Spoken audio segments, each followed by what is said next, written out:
What's up, y'all? This is green tea. Um, I didn't go to work today. I woke up with what I think was a migraine because it felt like a little person was inside my head with a hammer just banging, trying to get out. It's gone now, but while I was laying here, I was thinking about some stuff, and some things crossed my mind about previous things in my life. And one of the things was this person I was in a relationship with when I was 20 years old. At the time, I had no business being with them because I had just came out the closet. And I think within the first couple of months of me being out the closet, I met this person, and it was never discussed about us being in a relationship. It just happened. I actually ended up moving up with them. The problem I think was I was 20 and they were 36, 37.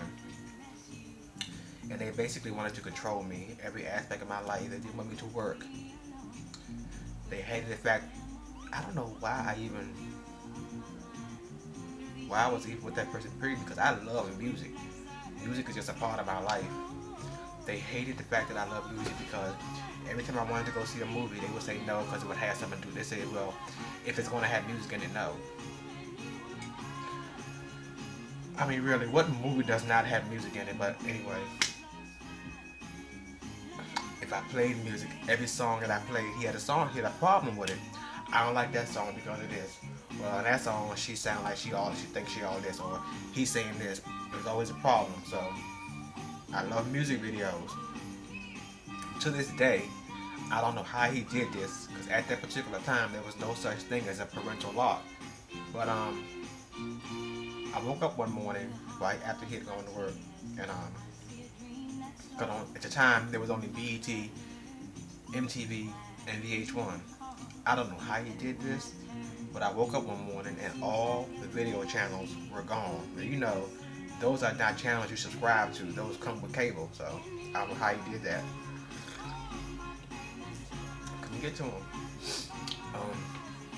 I was very close to my grandmother. Anybody who knows me know how much I loved and still love my grandmother. This was during the time that she was sick.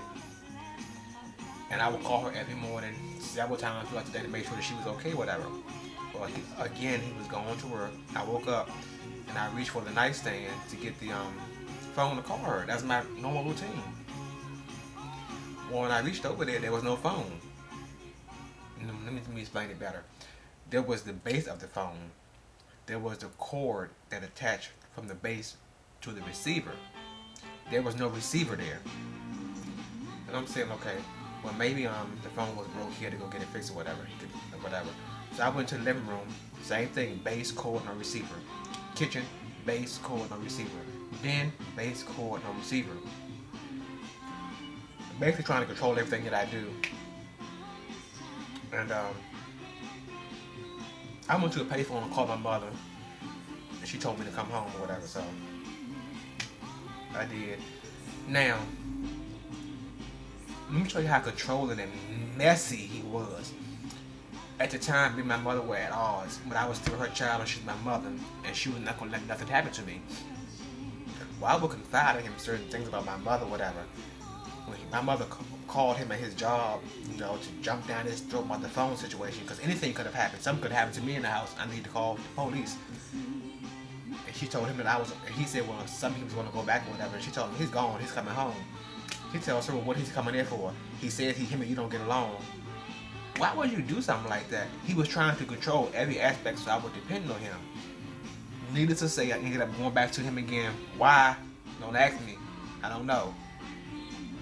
Went back to him again, and then I got a job. He despised that. He did not want me to work because in his mind, I guess he figured I would get very independent, which I did, and I am, and I should have been at the time. But I was 20 years old, so but it amazes me how people shape your lives. Stuff, you know, things you go through that shape who you are. And he crossed my mind, so I guess I just wanted to share that because I get a lot of people who are like 20, 19, 18 trying to talk to me. And I try to tell them, you know, I'm old enough to be your uncle. But I think if you're 20 years old, if you're young and you're just getting out the closet, you need to experience life and see what life is all about before you rush into a relationship. Especially with somebody that's much older than you. I don't know.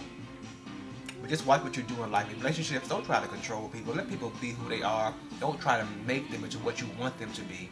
That's the biggest mistake you can make in a relationship, because it will turn that person against you once they figure out what's going on. If you love them and want to be with them, accept them for what they are. If they're not what you want, then you need to move on. Anyway, I gotta get dressed because I think I'm going to dinner. It is Thursday. Talk to y'all later. Peace.